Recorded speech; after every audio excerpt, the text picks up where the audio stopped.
soirée. Et allons-y, c'est Vincent qui prend la parole en premier. À tout de suite. Merci JB.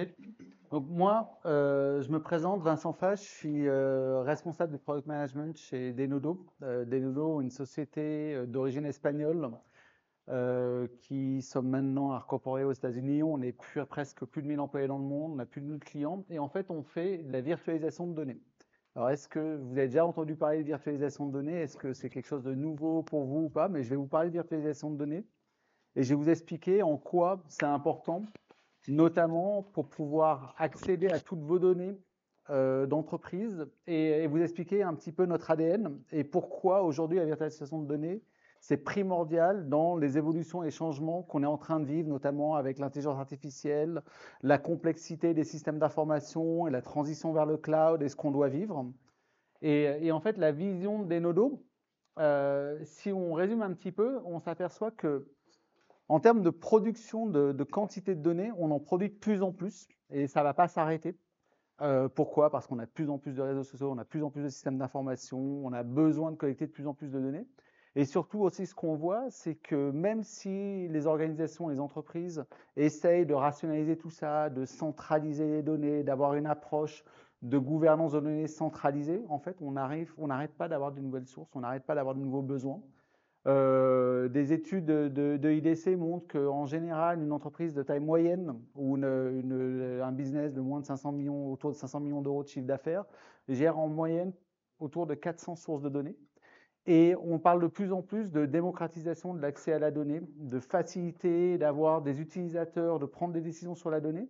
Mais de plus en plus, les utilisateurs et les consommateurs de données sont des gens qui ne sont pas des technophiles, qui ne savent pas faire du requêtage et pourtant ils demandent de plus en plus à consommer de la donnée.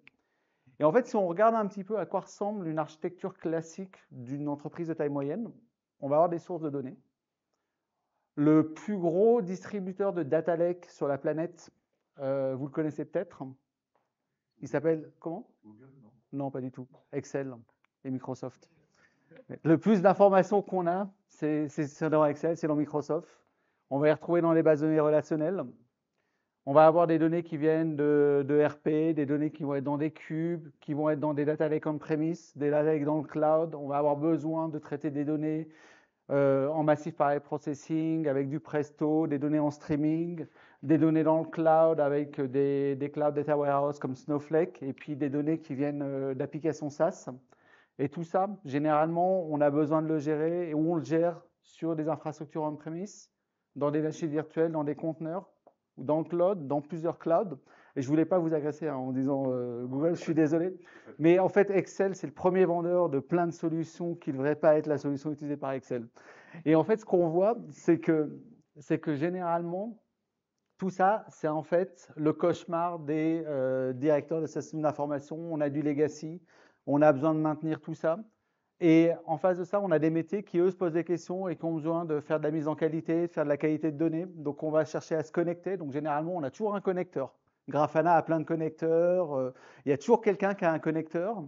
Et un connecteur, c'est quoi? C'est opérer un protocole, c'est être capable de lire un format de données. Et puis, généralement, ben voilà, on remonte la donnée, on la transforme, on doit la rematérialiser, la persister quelque part ailleurs pour que les data scientists arrivent et commencent à créer des modèles. Et généralement, ils parlent 80% de leur temps, si ce n'est 90% de leur temps, à essayer de sourcer la donnée, de comprendre les sources de données plutôt qu'à créer des modèles. Puis une fois qu'ils ont créé des modèles, il faut les entraîner, ces modèles. On a des problèmes de fuite de données, de gouvernance, on ne sait pas qui fait quoi. On a des problèmes de souveraineté, on a des problèmes de gestion d'informations personnelles. Et il faut alimenter ces plateformes de machine learning. Et une fois qu'on a des résultats, il faut matérialiser ça encore dans des flux de persistance. Il faut pomper tout ça pour pouvoir enfin présenter des informations sur des tableaux de bord pour qu'au travers d'un Grafana, un outil de BI, le business puisse prendre des bonnes décisions de gouvernance et de leur activité. Et donc voilà, ça c'est une architecture classique qu'on va retrouver dans tous les grands groupes. Et puis ce qu'on comprend bien, c'est que dès que le directeur de système d'information décide par exemple de décommissionner Teradata parce que ça coûte trop cher et qu'on a décidé de signer un contrat avec AWS pour tout passer dans du S3 et du stockage dans de l'object storage sur S3 pour offloader une partie de data warehouse, on ne peut pas le faire sans impacter 20 ou 30 plus applications métiers et des centaines d'utilisateurs. Puis inversement, les métiers sont de plus en plus consommateurs de données, ils ont besoin de nouvelles sources de données. Donc ils vont se tourner vers l'IT pour demander l'accès à d'autres sources de données, des données externes. Et là, l'IT va leur dire, écoutez, il faut que je priorise, il faut que je change et que je change les priorités sur un projet. Il va falloir que je mette une ressource, qu'on crée un flux d'intégration. Et on ne peut pas se permettre de faire ça pour prototyper, pour s'apercevoir ensuite que ce n'était pas la bonne source de données. Et puis surtout, quand on est dans un processus de merger d'acquisition, on va se retrouver dans une situation où on ne peut pas se permettre de mettre le doigt en l'air et se demander est-ce que c'est une bonne opportunité ou pas. Il faut qu'on puisse intégrer ces données-là. Et donc en fait, ce qu'on se dit, c'est que si on avait une technologie qui nous permettrait d'accéder à toutes ces sources de données, de créer un modèle sémantique logique des sources sous-jacentes, de gérer de façon centralisée le modèle de sécurité, les règles de gouvernance et d'exposer ces données de façon standardisée, soit au travers de requêtage ad hoc SQL, soit au travers d'API, soit au travers d'un data mart dans lequel les data scientists, les business users pourraient venir chercher les données qui sont à leur disposition, ce serait idéal. Et en fait, c'est ce que Denodo fait depuis 20 ans. En fait, Denodo, c'est un moteur de fédération, de transformation, d'abstraction et de livraison de la donnée. On ne matérialise aucune donnée. Ce qu'on fait, c'est qu'on va introspecter les sources de données, on va introspecter les modèles, on parle le dialecte natif des différentes sources. Donc, quand on se connecte à un Snowflake, on va savoir quel type de fonctions peuvent être déléguées aux sources de données. Quand on va se connecter à un outil tel que du Presto, du Spark SQL, on va savoir déléguer et pousser du processing et s'appuyer sur les capacités de Massive Parallel Processing du cluster. Et surtout, en fait, on a un nouveau moteur de Data Warehouse sans stockage. Donc, en fait, on a une sorte de 4e génération de Data Warehouse. On a un moteur SQL qui implémentons des plans d'exécution à la volée en temps réel et qui va savoir déléguer le processing à ses sources de données. Et puis ensuite, même si on parle de virtualisation de données, ça ne veut pas dire qu'on ne réplique pas tout. C'est-à-dire qu'on peut s'appuyer sur des stratégies de caching, on peut s'appuyer sur du Massively Parallel Processing qu'on embarque dans notre plateforme pour livrer ces données aux consommateurs tout en restant sous contrôle des requêtes, tout en pouvant monitorer, tout en pouvant gérer la sécurité de façon centralisée.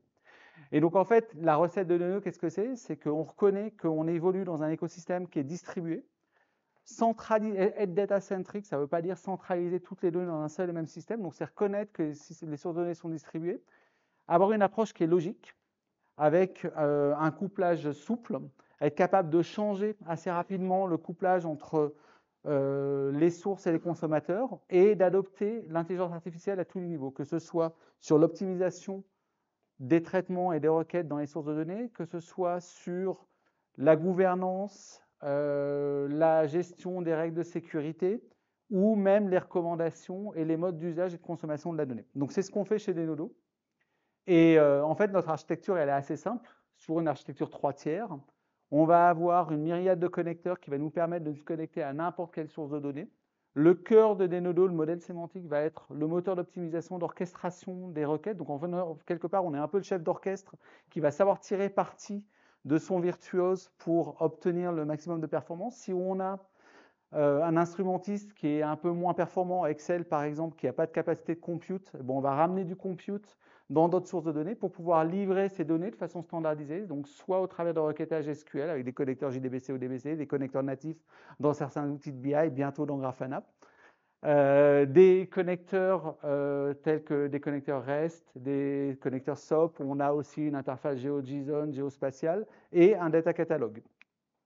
Donc si on regarde la plateforme Denodo, qu'est-ce que c'est? C'est un moteur de virtualisation, c'est un outil de modélisation de modèles sémantiques, c'est un cluster qui va implémenter des règles de sécurité avancées, donc on va au-delà du role-based access control qu'on va retrouver dans le data warehouse classique, mais on va aussi faire de l'attribute-based access control, du tag-based policies. Et donc en fait, on va être capable d'implémenter des règles, des politiques de sécurité basées sur de la métadonnée et plus sur des objets seuls. On embarque un moteur de Massively Parallel Processing, puisqu'en fait, on fait partie de la fondation Presto. Donc il y a une version Denodo MPP qui est le MPP basé sur PrestoDB, distribué et supporté par Denodo.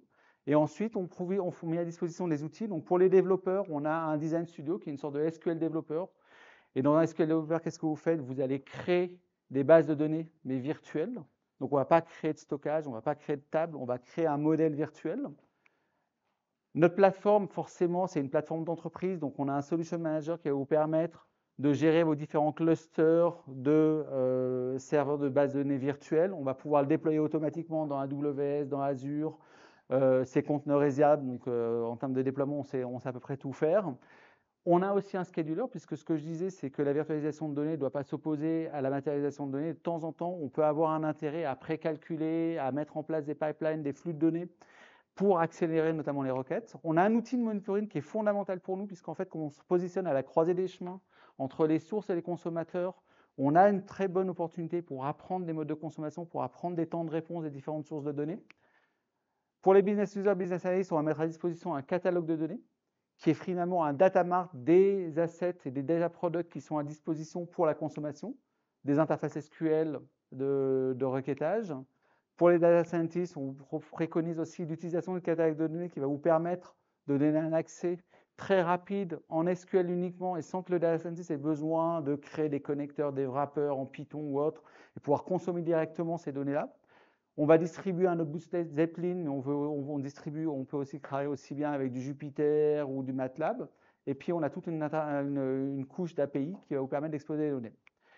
Donc, si on regarde un petit peu ce qu'on propose avec Denodo, en fait, on propose de gérer la création des produits de données, puisque tout le monde parle beaucoup de data product, de data mesh, et il y a beaucoup de buzzwords. Mais en fait, la vision, c'est de se dire entre le moment où je modélise quelque chose, que je donne un accès à des données dans Denodo, tout ce qui est modélisé dans les lodos est disponible dans un data catalogue. Donc, c'est indexé. Les utilisateurs vont pouvoir chercher sur la métadonnée, on peut enrichir ce data catalogue de la métadonnée. On va pouvoir collaborer, on va pouvoir donner des feedbacks, on va pouvoir demander des modifications, la création de vues virtuelles complémentaires pour mettre à jour ces données. On va implémenter des règles de sécurité. Donc, le développeur va pouvoir mettre en place des politiques de sécurité basé sur la métadonnée en disant voilà, un objet qui est classifié dans l'outil de gouvernance comme un objet sensible, qui est dans une zone géographique en dehors de l'Europe et qui avec des colonnes qui sont de type numéro de sécurité sociale ou email. Dès que j'ai un objet comme ça qui arrive dans le système, je dois appliquer une règle de sécurité particulière pour les utilisateurs qui ne font pas partie de la zone géographique, qui est par exemple d'offusquer, de tokeniser ou de chiffrer cette donnée. Et ensuite, le Data Steward va pouvoir aussi segmenter ces données-là pour pouvoir les mettre à disposition, les publier et pouvoir les consommer directement au travers d'outils de reporting, de BI Analytics. Donc en fait, quelque part, c'est tout le travail de gouvernance que l'on fait sur la mise à disposition et l'accès à la donnée. Et puis si on développe un petit peu, en fait, vous avez compris qu'aujourd'hui, on a de plus en plus de données, on a besoin de plus en plus d'assistants. Je disais tout à l'heure que les gens qui consomment de la donnée sont de moins en moins technophiles. Et donc, en fait, comment on va pouvoir faciliter l'accès à ces données, et notamment en utilisant l'intelligence artificielle. Et en fait, ce qui se passe, c'est que, vous l'avez compris, on est très, très bien passé par notre architecture dans l'écosystème pour comprendre qui utilise la donnée, comment elle est utilisée, quels sont les jeux de données qui sont utilisés, et puis quels sont les modes de consommation.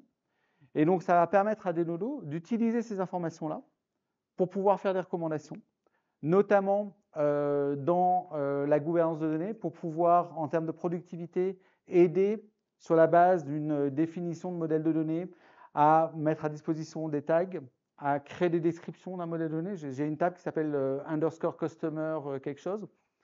A priori, vu le reste du modèle de données, c'est ma table client et puis je vais avoir des informations sur les adresses, sur les colonnes. Donc, ça pourra me permettre d'identifier cette table comme une table potentiellement avec des données d'informations personnelles qu'il faudra taguer, qui seront utilisées plus tard dans le moteur de politique de sécurité. Mais aussi, ça peut permettre à Denodo d'être plus intelligent. Donc, notamment d'utiliser le langage naturel pour générer des requêtes SQL, puisqu'en fait, le mode d'accès de consommation de la donnée, c'est en consommant de la donnée au travers du SQL, mais tout le monde ne sait pas écrire du SQL. Même moi, j'ai un peu de mal à écrire du SQL de temps en temps. Donc, c'est assez pratique de pouvoir être en mesure de s'intégrer avec des interfaces d'intelligence artificielle comme Azure, OpenAI ou comme ChatGPT, envoyer une requête en langage naturel, exposer à la plateforme d'intelligence artificielle notre modèle de données, sans exposer nos données, mais exposer notre modèle de données, et donc sur la base de ce modèle de données, comme un copilote, obtenir une requête SQL qui va pouvoir être exécutée par la plateforme pour obtenir un résultat. Et donc, il n'y a aucune donnée qui sort, on ne sort que de la métadonnée. Et donc voilà, ça c'est des copies d'écran qui vous présentent un petit peu comment on peut faire des requêtes en langage naturel directement dans le catalogue de données de Denodo. Et en fait, ça va permettre à Denodo d'exposer uniquement, dans ce que je disais, un schéma, d'avoir une interface assez user-friendly sur la consommation et l'utilisation de la donnée, et de pouvoir transporter ces requêtes dans des outils de BI et d'analytique. Et puis, au-delà de ça, aujourd'hui, il y a un vrai enjeu, c'est l'optimisation financière du compute et du stockage qu'on a, notamment lorsqu'on achète du compute et du stockage dans le cloud. Et en fait, lorsqu'on lance une requête, on va demander du compute à une source de données, on va avoir du egress, alors je ne sais pas comment on dit le egress, le coût d'extraction de la donnée lorsqu'on sort du cloud. Et donc pareil, Denodo est capable de voir le trafic avec les différentes sources, les temps de réponse des différentes sources, la quantité de données qui est rapportée, certaines techniques d'optimisation des requêtes que Denodo met en œuvre, par exemple, parce que Denodo ne fédère pas les données, il ne ramène pas toutes les données en mémoire, mais certaines techniques d'optimisation des requêtes consistent à déléguer du processing, à déléguer du group by aux sources de données. Et donc ça, on va savoir quels sont les temps de réponse de ces sources-là, et ça va nous permettre de mettre en œuvre des procédures de logging avancées, où on va pouvoir tracer, en fonction de la source, de l'emplacement de la source, de chez quel cloud service provider, où est-ce qu'il est, dans un data center, dans une zone géographique en particulier, quel type de source de données. On va pouvoir tracer les requêtes de façon très très fine pour pouvoir mettre à disposition des tableaux de bord d'optimisation financière pour que les administrateurs puissent finalement regarder les usages des différentes sources de données en fonction des profils utilisateurs, en fonction des clients et des consommateurs. Et ce genre d'informations qu'on présente là sur un autre outil peuvent être tout à fait intégrées avec d'autres outils de monitoring et pouvoir croiser ça avec d'autres données financières de l'entreprise que vous avez à disposition.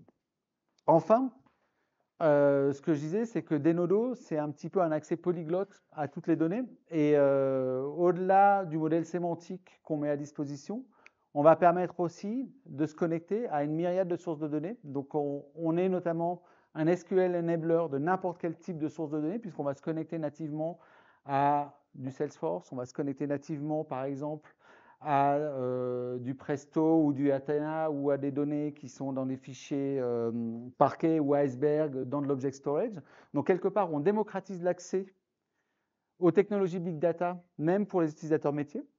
Et on a une approche unique et une approche relationnelle, puisqu'en fait, on vient du monde de la base de données et du monde relationnel.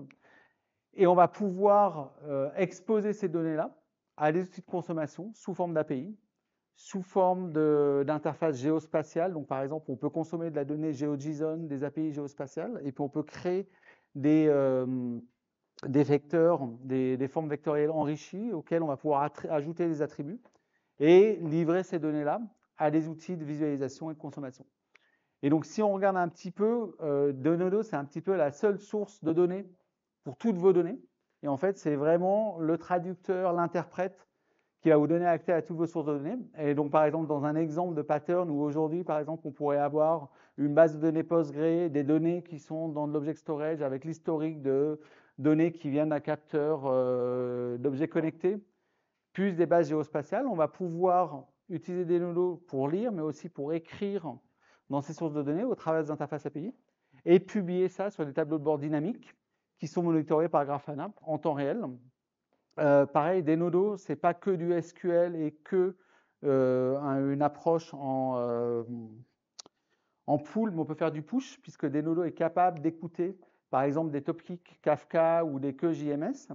Et donc, sur la base d'un événement qui pourrait venir d'un objet connecté qui est écouté par un topic Kafka, Denodo va être en mesure, sur la base de l'ID de cet événement, de lancer une requête en temps réel sur l'object storage, sur le cluster MPP ou sur un Athena ou sur un Snowflake, pour pouvoir obtenir une donnée enrichie avec du contexte, en disant voilà, c'est un capteur avec une erreur qui est remontée par un capteur qui a été installé dans tel ou tel bâtiment, et pour pouvoir afficher en temps réel, au travers d'un topic Kafka sur lequel on republie de la donnée, de l'information qui est publiée sur un outil de monitoring ou dashboarding, n'est-ce pas?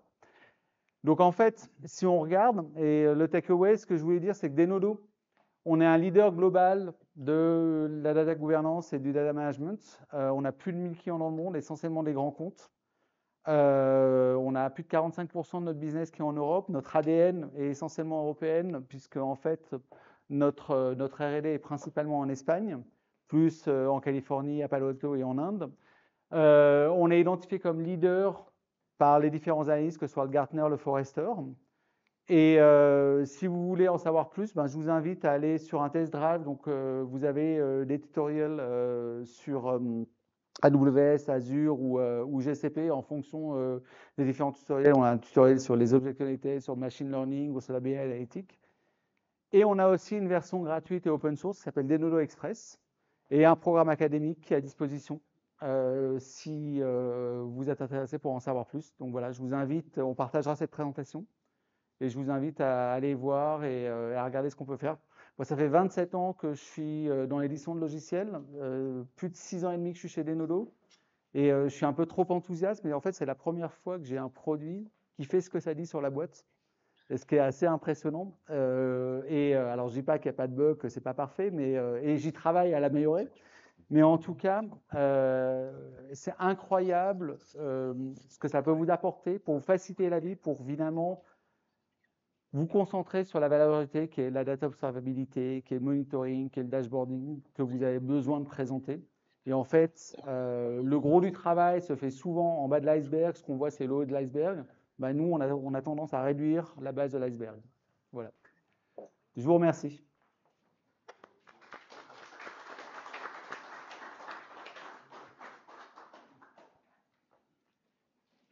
On a l'opportunité de faire une séance de questions-réponses. Donc, si vous avez des questions, n'hésitez pas. Vincent est encore là. Et je resterai là après, si vous voulez. Pas de questions? Si? C'est quoi la différence entre la version open source et la version pas open source? Ah bah, la version pas open source, elle est payante. Non. Non, en fait, la différence entre la version open source et la version pas open source, c'est que sur la version open source, vous êtes limité sur le nombre de lignes que vous pouvez rapporter. Vous êtes limité sur certaines sources de données.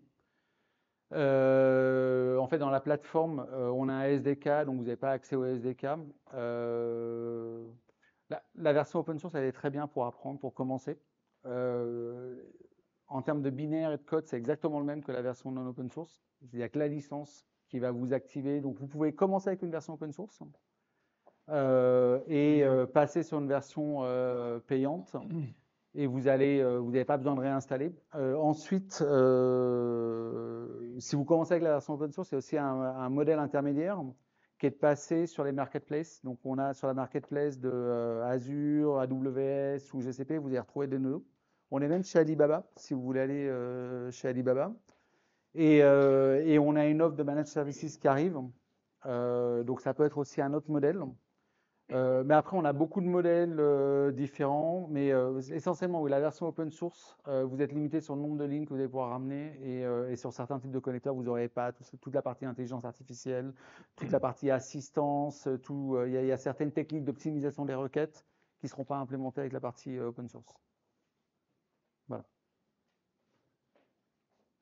Du coup, si j'ai bien compris, c'est un service fini que vous vendez. Il n'y a pas un suivi cas par cas où tout est déjà. Il y a juste à connecter les différentes sources de données. Vous n'avez pas une analyse de la solution du client pour voir quelle possibilité interne. Si, je pense. En fait, c'est là où on fait appel à nos partenaires tels que Fastcube. Ok, d'accord. Et c'est vraiment là où, en fait, nous, on est éditeur de logiciels. On parle d'une plateforme, c'est-à-dire qu'on n'est pas un outil de desktop, on est quand même un middleware. D'accord. Et donc, en tant que middleware, effectivement, on travaille avec nos partenaires. Nos partenaires, on a un écosystème partenaire avec énormément d'expertise chez Fastcube et chez d'autres partenaires en fonction des zones géographiques où vous travaillez. Mais on est avant tout un middleware. Ok. Voilà. Comment on gère les problématiques de visibilité sur les données? On va dire dans les sources. Telle personne ne doit pas avoir telle donnée. Alors, ça, c'est plutôt une mise en place de règles de protection de données. Donc, on va pouvoir le faire dans des nodes. Donc, ce que j'expliquais tout à l'heure, c'est qu'on a un moteur de politique de sécurité qui va vous permettre de se positionner. En fait, comme on a un proxy d'accès à la donnée, chaque requête, en fonction du profil utilisateur, vont passer au travers du proxy et on va pouvoir mettre en œuvre ces règles de sécurité. Donc, par exemple, HSBC, un de nos clients, j'étais avec eux hier à Londres. Leur use case, c'est la gestion de toutes leurs données de risque au niveau mondial. Et donc, le principe sur les données de risque, c'est qu'il y a des données qui sont en Suisse, par exemple, qui n'ont pas le droit de sortir de la Suisse, des données qui sont en Chine, qu'on n'a pas le droit de sortir. Et en fait, Denodo va permettre de gérer justement ces accès, va quand même permettre de faire du compute sur des données pour remonter que des données agrégées. Et donc ça, on va le mettre en œuvre. Ensuite, sur la partie observabilité et regarder un petit peu ce qui se passe à l'intérieur, c'est là où on va devoir faire appel à des solutions comme Grafana, à des solutions métiers implémentées par Fastcube pour mettre en place des projets de data observabilité. On est un petit peu que le plombier, quand même. Ouais. Quel est votre roadmap pour l'écriture de requêtes en langage naturel? Alors, c'est présent. C'est à disposition dans la prochaine update en termes de preview. Et d'ici l'été, ce sera une fonctionnalité native dans le produit en fonction du mode de licence que vous avez. Donc, parce qu'on a différents types de licences. Mais en fait, sur la partie intégration de modèles de langage large, tout ce qui est l'intégration même de bases vectorielles pour peupler des bases vectorielles, c'est quelque chose qui est très très fort dans notre roadmap. Et on va avoir plein de choses qui vont arriver d'ici la fin de l'année autour de l'intelligence artificielle. La première étape, c'est notamment de fournir cette capacité de requêtage en langage naturel. Et si vous voulez, quand je récupérerai mon ordinateur, je pourrais même vous faire une démo tout à l'heure.